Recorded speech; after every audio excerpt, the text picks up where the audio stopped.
Nililinis ko yan. Yan lang, katawan. Tsaka itong, ano na yan, dalawang ano na yan.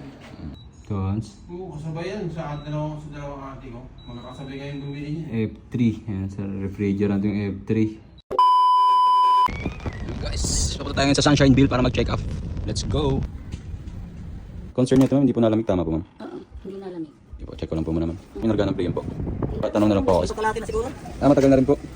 Mukhang may preyon pa naman po. Antay ko lang po mandar yung compressor niya. Hindi pa naman po na-repair to. Hindi, may hangin. Apo, antay ko lang po mandar yung compressor, ma'am. Kasi may karga naman siya ng preyon. Oo. Ayun, mandar naman po siya. Check ko lang po siya kung working pa po yung compressor niya. Ano po niya, is 125 to 130. Ayun po. Nababa pa naman po siya. Ibirit pa naman po siya. Balik na taas pa po ulit siya. Ba't daw po narga ng preyon to, sir? Anong sinabi sa inyo? No, ano? Wala na yung ano, di naabot yung ano, yung preyo noon. Para kumbaga dinagdagan lang. Dagdag lang po ang ginawa nila. Oo. Tapos sabi nila, babalikan nilang after 6 months. Hindi ko naman pinabalik kasi wala namang gumagamit, wala namang nakahiga dyan eh. Nahiga lang yung mga bata dyan, yung tanghali. Kapag sobrang init sa ano pa ba? Sobrang init na panahon, nahiga sila dyan. Ito mukhang may preyon naman siya.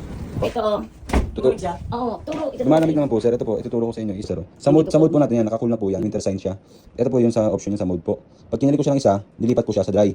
Pag nag-dry po kayo, hindi po siya lalamig. Walang lamig. Yung lamig na po binibigay niya, yung tira-tira na lang po. Tapos ito po, sunod niyan, Pan. pan naman po, parang LC na sign. Pag pinindot ko pa po isa, sa heat naman po siya. Init naman po yung bibigay niya. Then pag pinindot ko pa po ng isa, sa auto naman siya. At saka tutunog po dapat siya.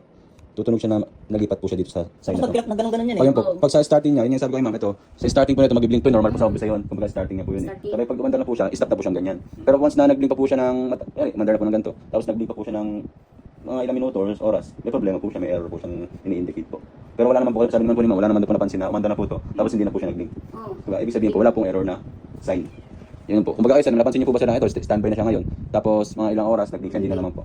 Napansin niyo po ba na gano'n? O sa simula lang Hindi talaga? naman. Hindi namin alam kasi pag hindi sila mamig, pinapatay na gano'n na kami kinapatay naman yan. Pinatay niya Yun po. Hindi namin pinatatagal eh. Sa ngayon po, ito po, check ko rin po yung error code niya. Ito, ma-check naman po siya dito. Kung may error po siya dito sa remote control, check ko rin po muna.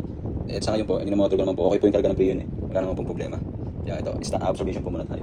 Kung sakali po na goods naman siya, for cleaning lang naman po ito. Ano magiging ano niya? I-cleaning lang po. Cleaning lang. Apo, Ano yung cleaning niya? 1-3 na naman po. Ang na-advise ko po kasi sa anak nyo is pull down, ibababa po sana itong indoor. Kaya ko naman po siyang linisin ng maayos na hindi na siya kailangan baba. Mas makakalis po kayo. Kasi pag pinuldan po yan, 3-7 po siya. Medyo mataas. Pero pag cleaning lang po, 1-3 lang.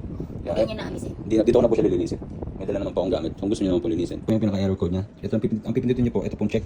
Yan po check. Para malaman natin kung may error siya. Ngayon po sa resign ko kung meron or wala. Lilipat ko po siya kung meron or wala. Yan. Kailangan sir, pag ito ang nag-blink na yan, kung may error siya. Pero pag wala naman po, wala po yung problema. Yan po. Check ko lang po muna. Yan po, napindot ko na po. Ito, nalaman pa natin din. Dapat kung may error po siya, mag-titititit, gano'n po siya.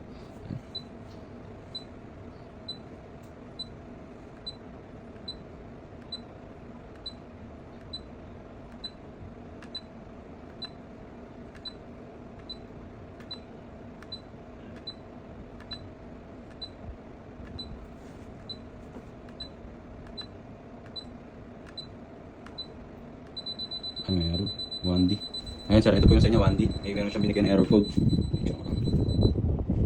1D. May error siya. Meron siyang binigyan ng error.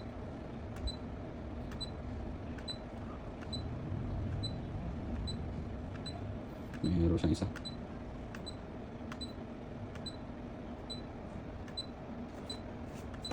Nililinis ko yan. Yan lang, katawan. Tsaka itong, ano na yan, dalawang ano na yan. Yun po. Yun, meron siya isang error code. Check natin yung mga sensor niya, yung mga wire niya, communication, wala naman tayo natin sunog. Hindi naman i-reset ulit natin. Pinalinis na lang din muna ng client natin. Sige. At ayan na guys, sinabi po natin sa client natin is nililisin po muna natin ito kahit may error, sabi po nila is yes. Kaya guys, nilinis muna natin ito. At syempre bago natin ito linisin, sinagay po muna natin ito ng maayos. Sinagay natin yung indoor at outdoor board. At ayan guys, kung mapapansin nyo, okay naman yung karga ng preyon niya at lumalamig na rin siya. Pakita rin po pala natin yung error code na 1D, pero nung tinis natin ang kanilang unit, okay naman at working. Kaya ang advice ko sa ating client is babalik ako ang kanilang unit para pagbalik ko may dala na akong board at mga sensor para malaman talaga natin kung ba't may error na 1D. Kaya muli sa lahat ng mas support sa amin dyan, papalo like share na po page namin. Naway magpatuloy pa sa support na sa amin. God bless po.